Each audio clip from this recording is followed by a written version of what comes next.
Today's job is integrating some Lepidoptera trait data with the species on a large synthesis phylogeny of Lepidoptera.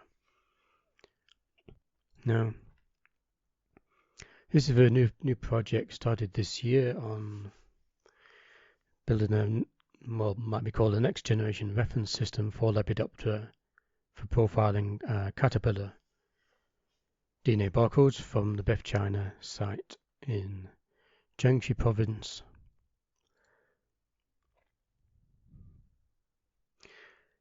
And this comprises a large synthesis phylogeny and trait data mapped on, and there'll be trait modeling and assignment of traits to the plot OTU.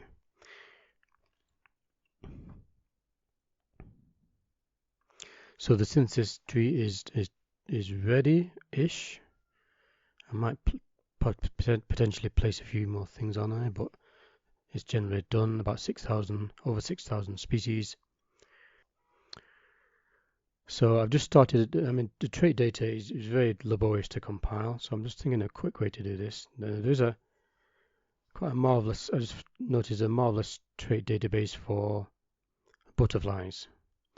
Now I could just do a quick preliminary analysis just using the butterflies, although I mean the plot data has various Lepidoptera, but as there's already a large compiled and published database for butterflies, I think I will do this as a demonstration.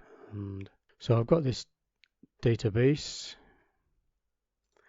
Now this is called LepTraits.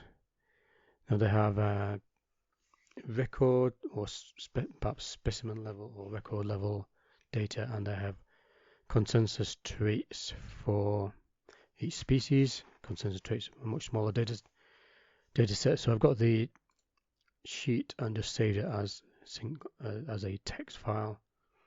So what I've done today is to parse this text file and find out the traits which are present for the reference phylogeny. So the LepTraits looks a bit like this. So we have the important species names here, and so I'm going to try. So I think I'm going to try one or two of these. And I've tried volcanism.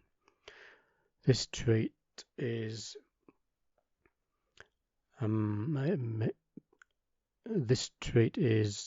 I think the number of generation. Yes, here we are. Volcanism is the number of generations per year. One generation, two or multiple generations per year. So a functional trait. This is what I've just written.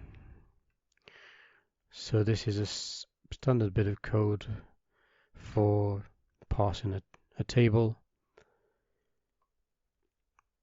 Initiate an array for the column titles. If it's the first line, this is the header. So put the components in sequence into the column titles. Then for all subsequent, we have the species name as in this column, and go through the entries. If there's an entry, if there's nothing there, it's going to have NA. Otherwise, assign it to a hash with a trait name and the species name. And then I've just made a new trait table, a new output which has the species in the reference phylogeny. So this contains I'll show you. These are the 44,500 species for which there is a bold barcode, and anything which has, so I have 6,679, exactly how many are in the current reference phylogeny. If there's one and a one, and that's just the format of this particular file. So that's what I've done here. Check for this, and if so, print out the state for volcanism, which is if it's contained in the hash, then put into this variable and print it to the output file. So that gives us this. So we have the 6,679 species of the phylogeny, and now retrieved the state for these where they are present in the LepTraits database. So the 3 traits, mono, I guess, one generation per year.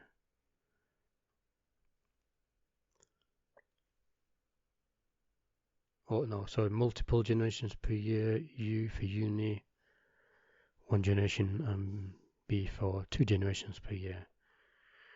Now, as I stated, this is for butterflies, and this set of 6,600 species are all moths, so a subset, but still we have very quickly got a nice data set of several hundred states for a subset of the phylogeny, and that will be actually butterflies. These are obviously widely studied, so that'll be a focal part.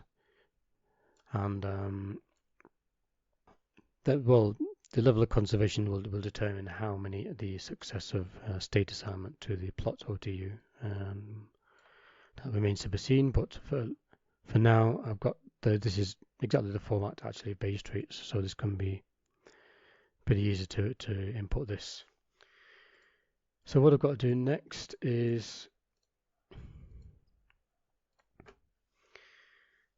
so I have the reference phylogeny. I just need to phylogenetically place the plot OTU onto, or the Beth China OTU onto the reference phylogeny, and then can start trying out the trait modeling using this data. Okay, job done.